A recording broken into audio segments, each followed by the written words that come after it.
G7, not G8. Let's get some analysis of the summit. We're joined live by Tony Gosling now in the UK. Hi there, Tony. Several senior figures present at the summit, not Putin, of course, have reiterated that it's Russia's actions in Ukraine that got it excluded from this summit in the first place. But, of course, we're also getting reports coming in of Kiev's forces violating the ceasefire in the east.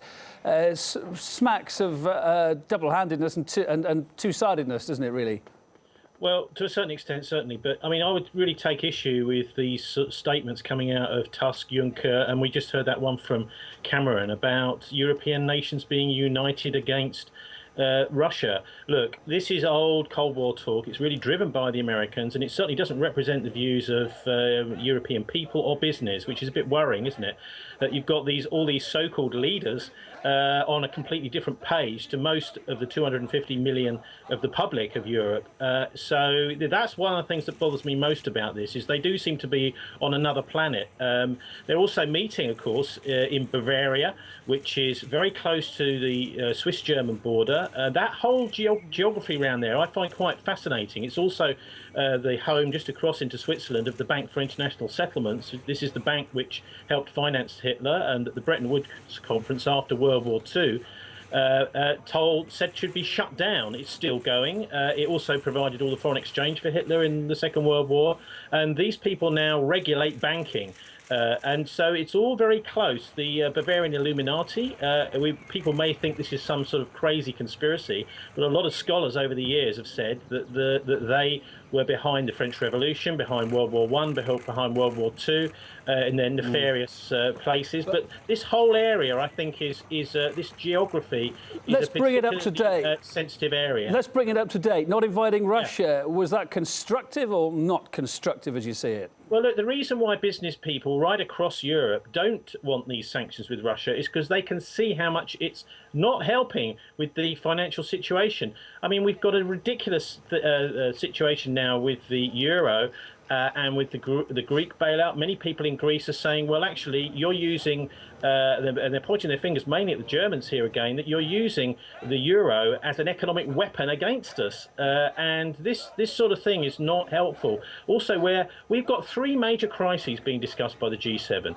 There's Ukraine, which actually is also about Syria, of course, because it's about the Black Sea Fleet and the access of the Russian fleet to keep the balance of power in the Middle East. It's also about finance, and it's about climate. But I think actually the finance and the war Ukraine business are very closely linked, because certainly the way I'm reading things, there is a horrendous bubble economically blowing up. I mean, we're talking about asset prices, quantitative easing, completely unrealistic economy. But actually, it looks as if war does kick off in Ukraine, it could easily be we're in a situation where that will be blamed for the financial bubble bursting. So we've got a very dangerous situation, and especially with everything bubbling in Greece as well at the moment. Just Tony, really quickly, you mentioned it just now. The UK Prime Minister. It doesn't look like there's any as I get into a new government there in the UK. As you say, he's at the forefront of saying that sanctions should stay against Russia, indeed be extended. Well, this is silly talk, isn't it? And it's really just what the Americans want him to say. But, I mean, we've got an interesting situation as well coming up. Next week is the Bilderberg conference just over the border in Austria, which is where I think the real decisions are made. To a large extent, many of our national parliaments and the G7 have become a bit of a sideshow.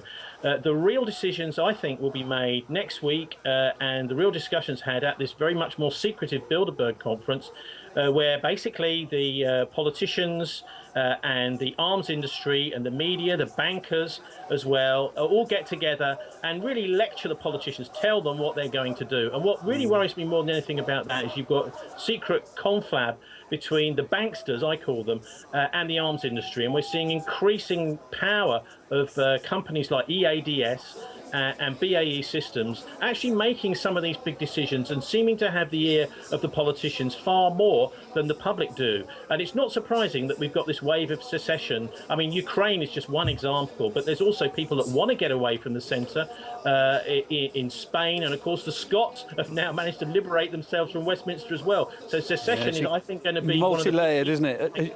Tony, we've got to leave it there. Thanks for your thoughts from Bristol today live on the show. Tony Gosling, investigative journalist. Thanks very much, Kevin.